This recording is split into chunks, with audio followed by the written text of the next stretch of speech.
నమస్కారం ఘంటారావుకు స్వాగతం. ముందుగా ప్రధానాంశాలు.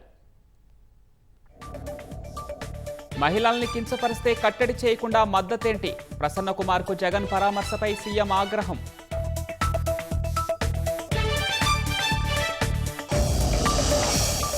రేపే అన్నదాత సుఖీభవ నిధుల విడుదల, కేంద్ర సాయంతో కలిపి ఇస్తామన్న చంద్రబాబు.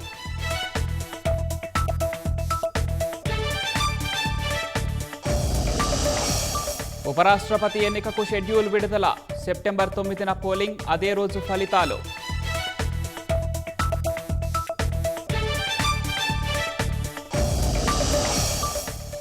డెబ్బై దేశాలపై సుంకాలు పెంచిన ట్రంప్, పాక్, బంగ్లాదేశ్, శ్రీలంక సహా 50 దేశాల కంటే భారత్పైనే అధికం.